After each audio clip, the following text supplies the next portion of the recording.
بالله من الشيطان الرجيم. بسم الله الرحمن الرحيم. السلام علیکم ورحمۃ اللہ وبرکاتہ۔ سورۃ الرعد آیت نمبر 35 سے 37۔ ان الحمد للہ والصلاة والسلام علی رسول اللہ اما بعد۔ اعوذ باللہ السمیع العلیم من الشیطان الرجیم من ہمزہ ونفخہ ونفثہ۔ مثل الجنة التي وعد المتقون تجری من تحتها الانہار اکلها دائم وظلها تلك عقبى الذين اتقوا وعقبى الكافرين النار۔ والذين آتيناهم الكتاب يفرحون بما أنزل إليك ومن الأحزاب من ينكر بعضه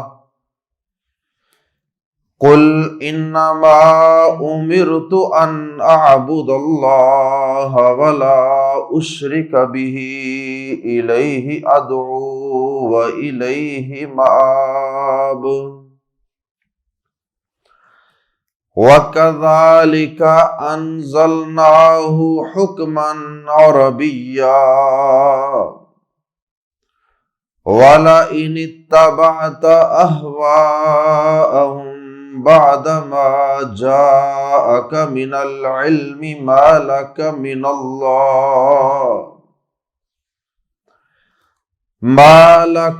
الله من ولي ولا واق۔ گزشتہ آیت میں اللہ رب العزت نے کافروں کو دنیا اور آخرت کی زندگی میں ملنے والے عذاب کا تذکرہ کیا تھا۔ دنیا میں بھی ان پر ایک طرح کا عذاب اور مصیبت مسلط رہتی ہے، اور آخرت کا عذاب تو ان کے لیے دنیا سے کہیں زیادہ سخت اور شدید ہوگا۔ اب اللہ رب العزت نے قرآن مجید کے عمومی اسلوب کے مطابق تصویر کا دوسرا رخ بھی دکھا دیا، جہاں اللہ رب العزت قرآن مجید کے اندر کفار کا اور ان کو ملنے والی سزاؤں اور عذابوں کا تذکرہ فرماتے ہیں، ساتھ ہی اللہ رب العزت اہل ایمان کا، متقین کا، فرما برداروں کا تذکرہ بھی فرما دیتے۔ آیات زیر تفسیر میں سے سب سے پہلی آیت کریمہ آیت نمبر 35 میں بھی اللہ رب العزت نے متقین کو، پرہیزگاروں کو، اہل ایمان کو جنتوں کے اندر ملنے والی نعمتوں کا تذکرہ انتہائی اختصار سے فرمایا، اور جنت کی ان نعمتوں کا، نہروں کا، پھلوں کا، جنت کے سایوں کا تذکرہ تفصیل سے اللہ رب العزت نے قرآن مجید کے اندر جا بجا بیان فرمایا ہے۔ کہیں اللہ رب العزت نے جنت کی نہروں کی تفصیلات اور ان کی قسمیں کہ وہ دودھ کی ہوں گی، وہ شہد کی ہوں گی، وہ نہریں کتنی لذیذ اور میٹھی ہوں گی، اور جنتی جہاں سے چاہے گا، جس نہر سے جس پوائنٹ سے چاہے گا وہ اس نہر کو کھینچ کر اپنی طرف لے جائے گا۔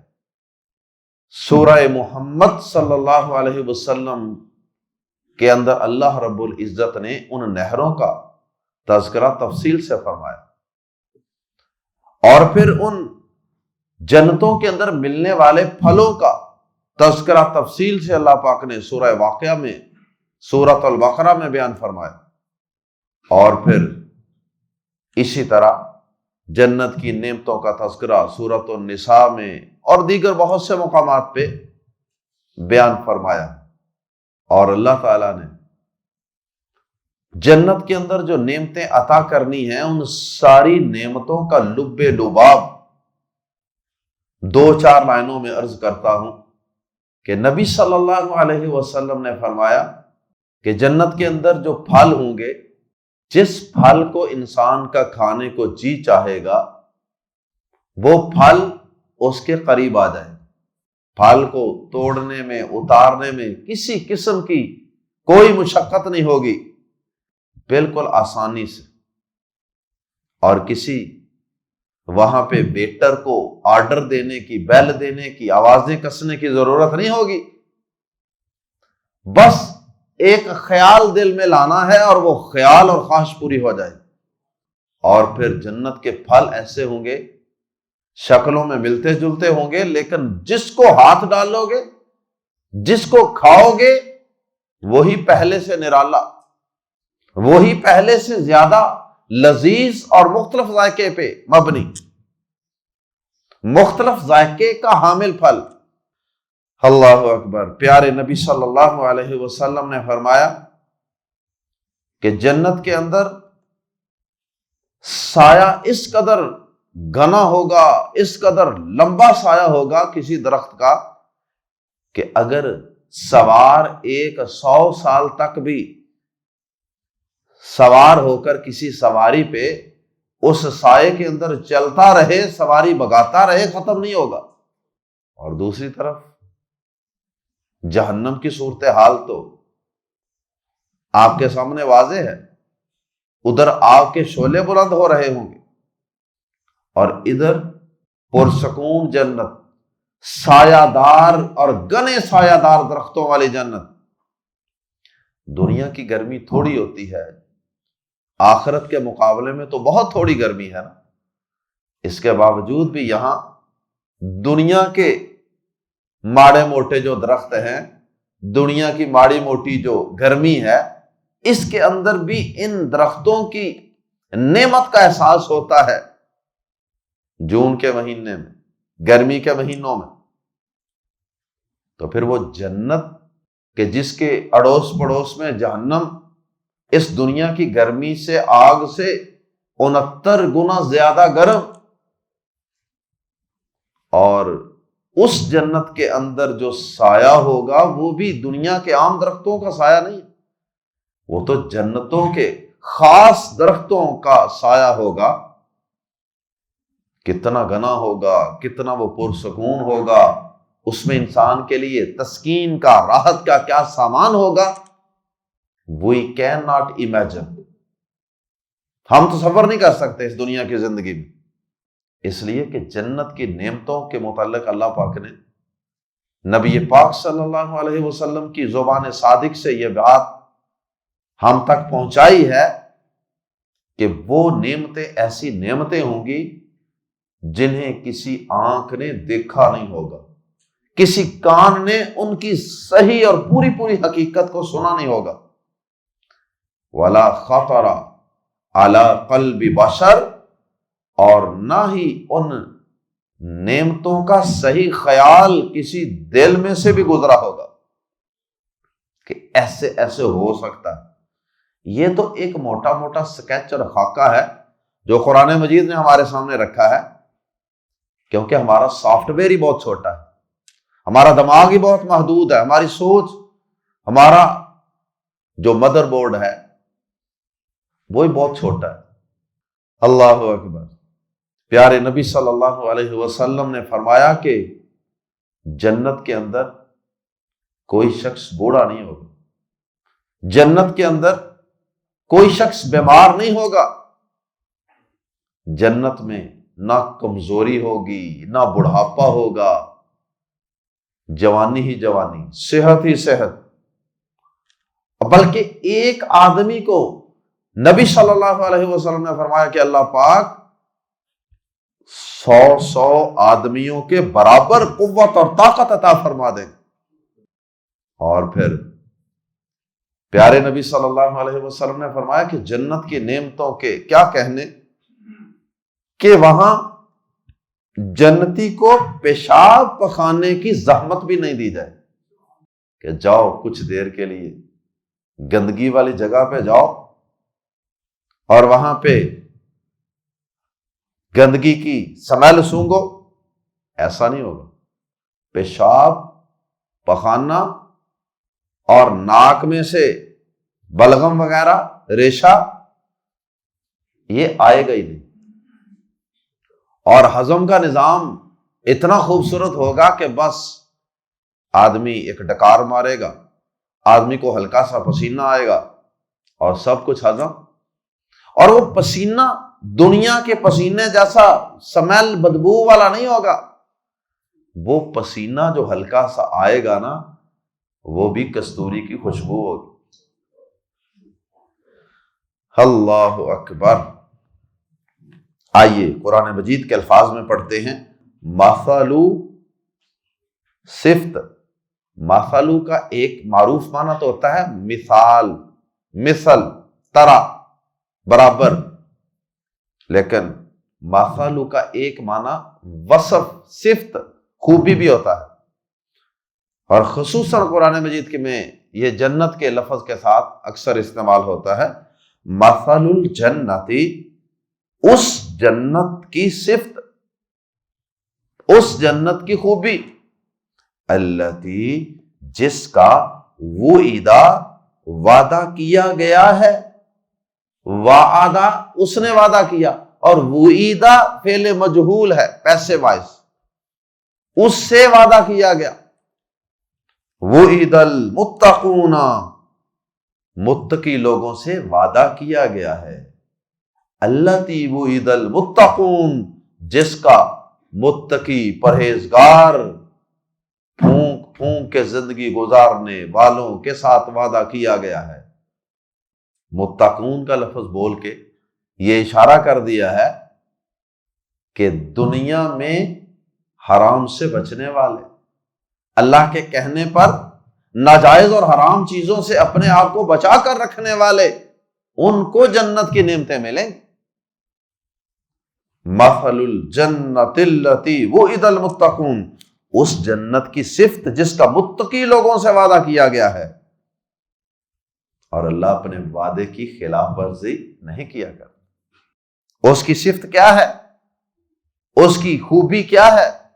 تجری، بہ رہی ہیں، من سے، تحتی نیچے، ہا، اس جنت کے، ہا کی ضمیر جنت کی طرف لوٹ رہی ہے، کیا بہ رہی ہیں اس کے نیچے سے؟ الانہار، نہریں، تجری من تحتها الانہار، اس کے تلے نہریں بہ رہی ہیں۔ یہ بھی اس کی خوبصورتی کو ظاہر کرنے کے لیے، اس جنت کو خوبصورت بنانے کے لیے، جہاں لوگ رہائش پذیر ہوں گے نیچے سے نہریں بہ رہی ہوں گی، انسان ان نہروں میں ڈوبے گا بھی نہیں، اور ان پانی کی نہروں کے گزرنے سے انسان انجوائے بھی کرے گا، اور یہ منظر ہر انسان کو پسند ہوتا ہے کہ اس کے گھر کے پاس سے، اڑوس پڑوس سے کوئی نہر گزر رہی ہو، نہر کے کنارے پہ گھر ہو، اور یہاں جنت میں کنارے پہ نہیں بلکہ نہر کے اوپر محلہ۔ اللہ اکبر۔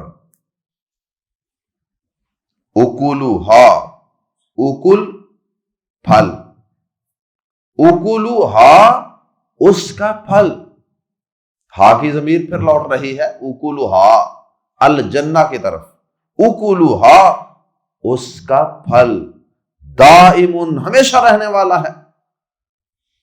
یہاں تو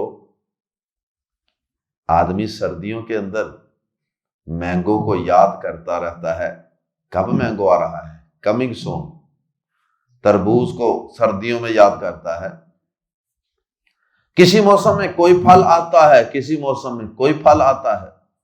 اب یہ پھل جا رہا ہے، بس جی ہفتہ رہ گیا، 2-4 دن کی بات ہے، کھا لیں جتنا کھانا۔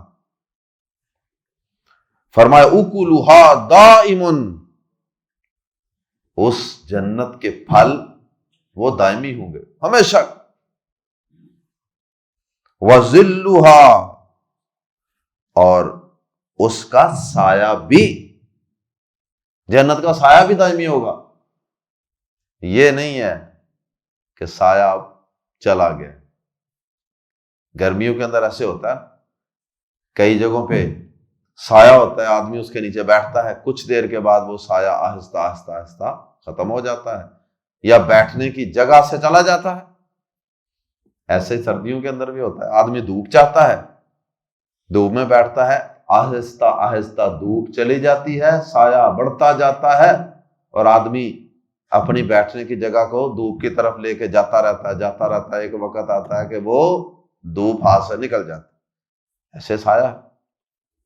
لیکن جنت کے پھل اور اس کا سایہ ہمیشہ رہنے والا ہے۔ اکلھا دائم وظلھا، اس کے پھل اور سایہ دائمی ہیں۔ دل کا یہ عقبا انجام ہے، بلکہ عقبا کا لفظ اکثر اچھے انجام کے لیے استعمال ہوتا ہے۔ عاقبہ یا عقبہ، دل کا عقبہ یہ اچھا انجام ہے۔ الذین اتقوا، ان لوگوں کا جو متقی بنے، جو پرہیزگار تھے، جو زندگی میں پھونک پھونک کے چلتے تھے، اللہ کے حلال و حرام کا خیال کر کے چلتے تھے۔ پھر دوبارہ متقی کا لفظ بول کے پھر اس چیز کی طرف اشارہ کر دیا کہ یہ نعمتیں پانے کے لیے اپنے اندر تقوی، پرہیزگاری یہ پیدا کرنا ضروری ہے۔ اور آخر میں پھر اگرچہ پچھلی آیت کریمہ کے اندر بھی کافروں کے عذاب کا تذکرہ تھا، یہاں پھر ایک دفعہ اشارہ کر دیا ایک لائن میں، وَعُقْبَى الْكَافِرِينَ، اور کافروں کا انجام النار، آگ ہے، اور کافروں کا انجام آگ ہے۔ تِلْكَ عُقْبَى الَّذِينَ اتَّقَوْا، یہ ان لوگوں کا انجام ہے جو متقی بنے۔ وَعُقْبَى الْكَافِرِينَ النَّارَ، اور کافروں کا انجام آگ ہے۔ اگلی آیت کریمہ کے اندر اللہ رب العزت نے قرآن مجید کے متعلق ایک انتہائی اہم حقیقت بیان کی ہے، اور وہ یہ ہے کہ اہل کتاب کے اندر 2 قسم کے لوگ ہیں۔ کچھ اہل کتاب ایسے ہیں جو سچے اور سچے اہل کتاب ہیں، جو واقعی اللہ کے حکم کو اہمیت دیتے ہیں، چونکہ ان کی کتابوں کے اندر، تورات انجیل کے اندر آخری پیغمبر جناب محمد رسول اللہ صلی اللہ علیہ وسلم کی نبوت اور رسالت کے تذکرے تھے، اس لیے وہ تو آپ کی آمد کے منتظر رہتے تھے۔ اور جب انہیں پتا چلا کہ وہ نشانیاں اس نبی کے اندر پوری ہو رہی ہیں جو مکہ مدینہ کے اندر موجود ہے، اور کھجوروں والی سرزمین کے اندر جس نے نبوت کا دعویٰ کیا ہے، یہ وہی نبی ہے جس کا تذکرہ ہماری کتابوں میں تھا، تو اہل کتاب کے یہ انصاف پسند لوگ جو تھے، وہ تو آپ کی تشریف آوری سے، قرآن کے اترنے سے، آپ کی نبوت اور رسالت سے بڑے خوش ہوئے، کیونکہ ہر طرف جہالت ہی جہالت پھیل چکی تھی، اور جہالت کے سائے بڑے گنے ہو چکے تھے، اس لیے وہ منتظر تھے کہ اب وہ آخری نبی آ جائے تاکہ اللہ کا دین، اللہ کی توحید غالب آ جائے۔ ہاں، فرمایا کہ ان میں سے کچھ ایسے ہیں، کچھ گروہ ایسے ہیں کہ جنہیں اس قرآن کا اترنا خوش نہیں کرتا، وہ قرآن کی کچھ باتوں کو مان لیتے ہیں اور کچھ کا انکار کر دیتے ہیں۔ کیوں؟ اس لیے کہ انہوں نے اپنی کتابوں میں تحریف کر لی، تبدیلیاں کر لی، اپنی من مانی کی کئی چیزیں داخل کر لی ہیں تورات انجیل میں، یا نبی صلی اللہ علیہ وسلم کی صفات پہ انہوں نے پردہ ڈال دیا ہے۔ سود جو تورات میں انجیل میں حرام تھا اس کو حلال کر لیا، اور اسی طرح اللہ پاک نے ان کو رجم کا حکم دیا تھا، شادی شدہ بدکاری کرے تو رجم کا حکم، لیکن انہوں نے رجم کے حکم کو ختم کر دیا، اس کو سخت خیال کرتے ہوئے اس کو چھپا دیا، اس میں تحریف کر لی تھی۔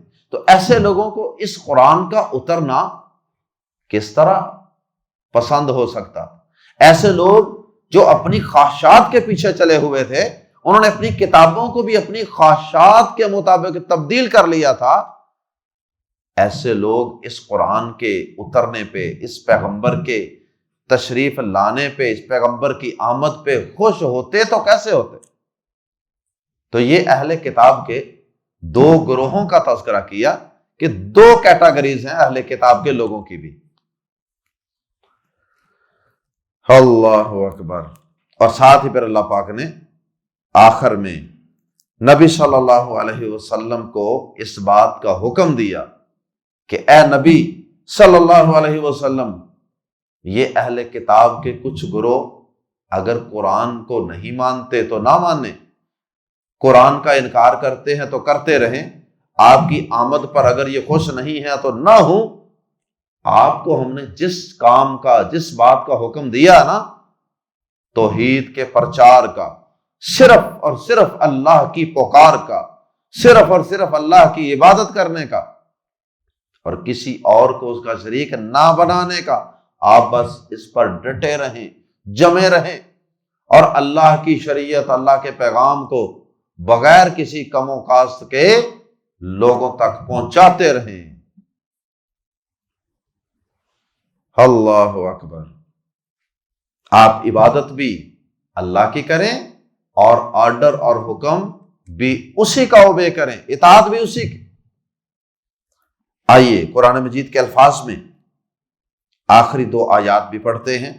والذین، اور وہ لوگ جنہیں آتینا، ہم نے دی، آتینا ہم نے دی، ہم انہیں، الکتاب کتاب، والذین آتیناہم الکتاب، اور وہ لوگ جنہیں ہم نے کتاب دی۔ بعض نے اس الکتابہ کے لفظ سے مراد مسلمان بھی لیے،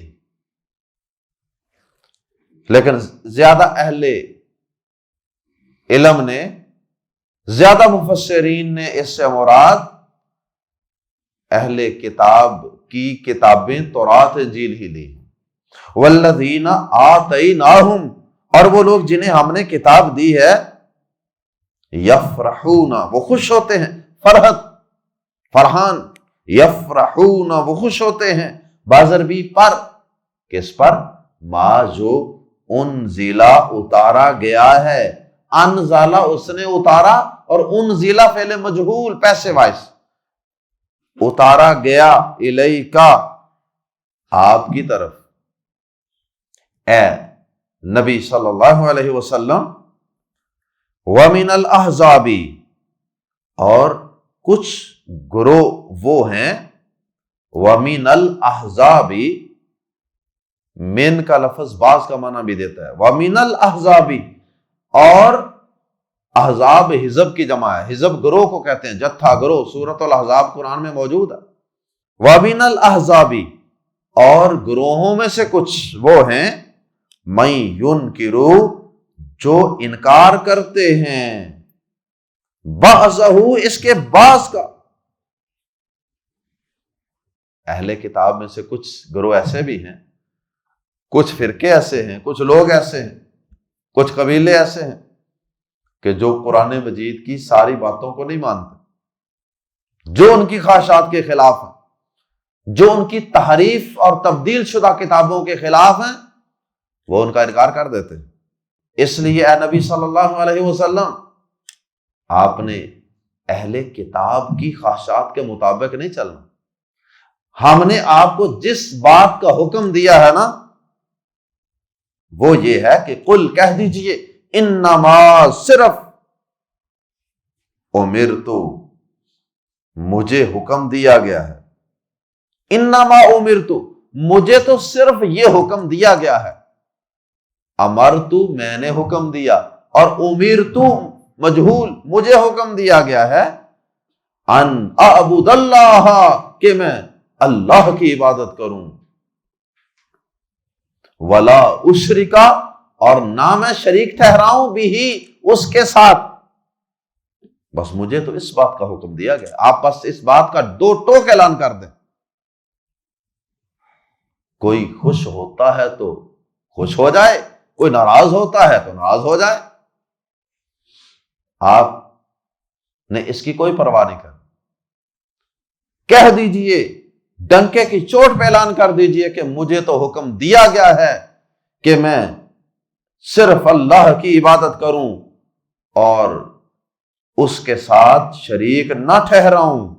الیہ اسی کی طرف ادعو میں دعوت دیتا ہوں. الہی کا مقام تو جملے کے آخر میں تھا لیکن شروع میں لانے سے اس میں ہی کا معنی پیدا ہو جاتا ہے. جار مجرور شروع میں آ جائے ہی کا معنی. الہی اس ہی کی طرف. اس ہی کی طرف کا مطلب ہے کہ اس کے علاوہ کسی اور کی طرف نہیں.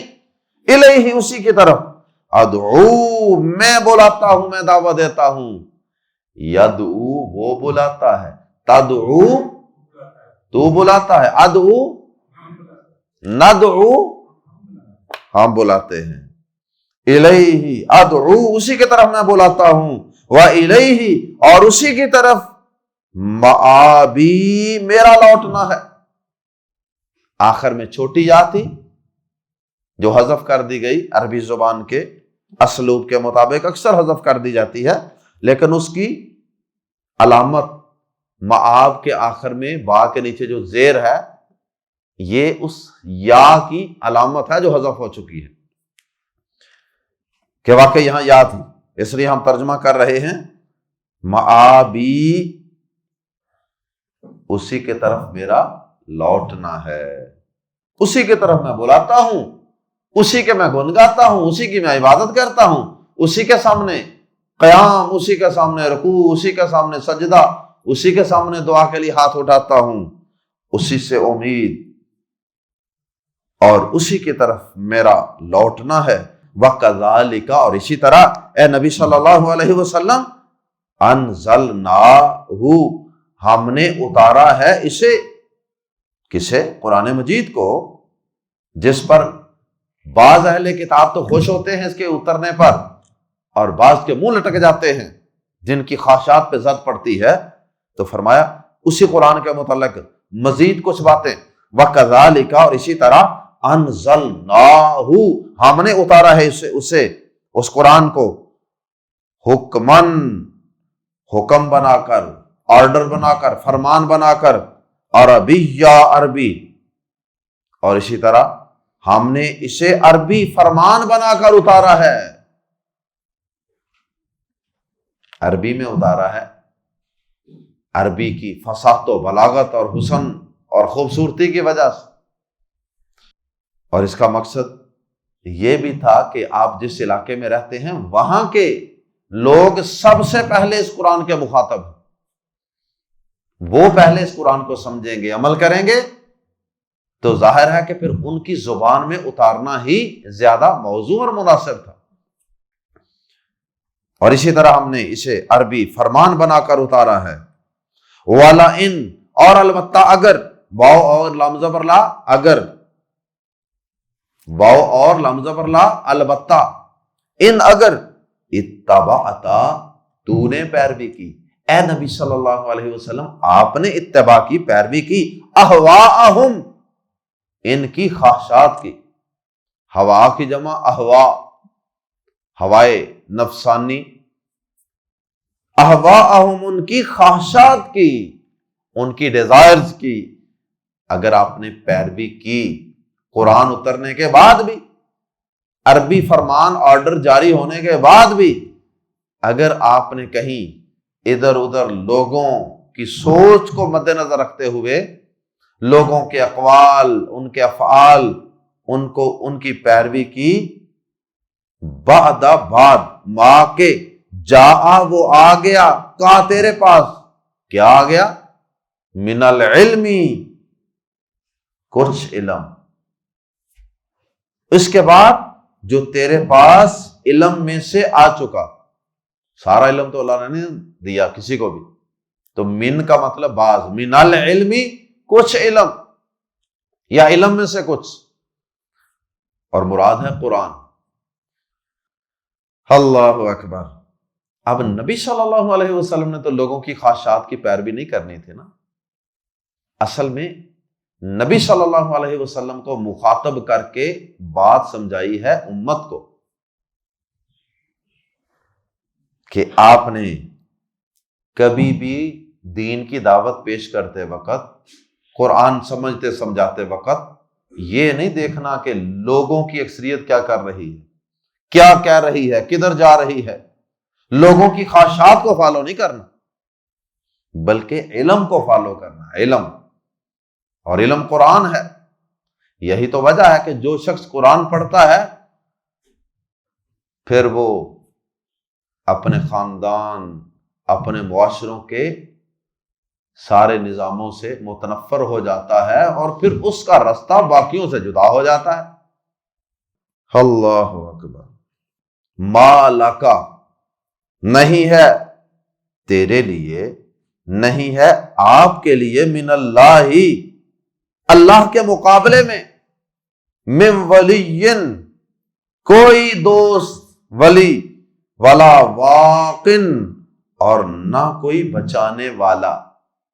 یہ واقن اسم الفاعل ہے، اور اس سے فعل امر ہوتا ہے نا، قاف زیر کی، فعل امر، قاف زیر کی، وہ دعا پڑھتے ہیں نا، واقنا عذاب النار، واو اور کی، بچا نہ ہمیں عذاب النار، آگ کے عذاب سے۔ تو یہ قاف زیر کی فعل امر ہے نا، یہ اسی سے اسم الفاعل ہے، واقن بچانے والا، ولا واقن، اور نہ کوئی بچانے والا۔ اے نبی صلی اللہ علیہ وسلم، اگر آپ نے اللہ کی طرف سے قرآن کا علم، وحی کا علم آ جانے کے بعد بھی اگر معاشروں کی، افراد کی، لوگوں کی خواہشات کی پیروی کی، ان کی کیا خواہش ہے، وہ یہ چاہتے ہیں، ان کا یہ قول ہے، ان کا یہ فرمان ہے، ان کی یہ خواہش ہے، تو آپ یاد رکھنا کہ پھر اللہ تعالی کے مقابلے میں اللہ کے عذاب سے، اس کی گرفت سے آپ کو نہ کوئی بچانے والا ہوگا، اور نہ وہاں کوئی آپ کو چھڑانے والا، کوئی آپ کا دوست اور کوئی ولی ہوگا۔ خطاب نبی صلی اللہ علیہ وسلم کو، اور در حقیقت سمجھایا ہمیں جا رہا ہے، جیسے شرک کے متعلق ہے، اللہ پاک نے سارے نبیوں کو مخاطب کیا، پیارے نبی صلی اللہ علیہ وسلم کو بھی مخاطب کیا، فرمایا کہ اگر آپ شرک کریں گے تو آپ کے بھی سارے اعمال پہ اللہ پاک کراس لگا دے، سارے اعمال، ساری نیکیاں اللہ پاک ضائع کر دے۔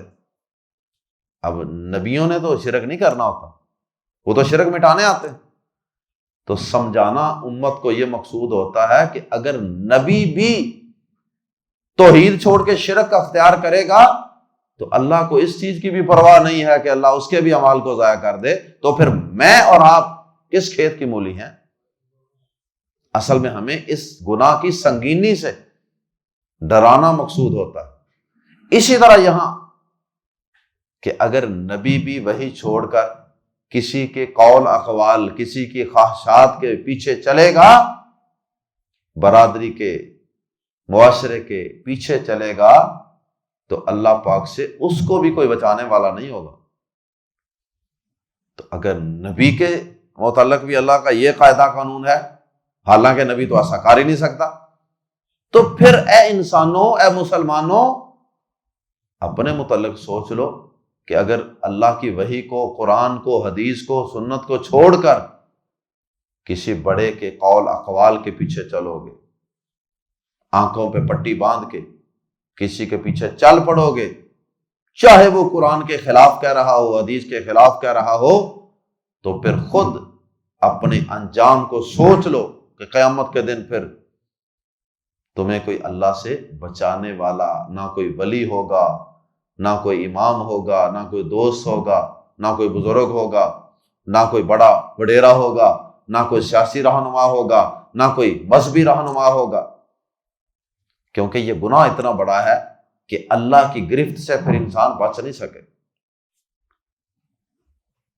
اللہ تعالی ہم سب کو اس قرآن کے نزول پر، اس کی آیات پر خوش ہونے کی توفیق عطا فرمائے۔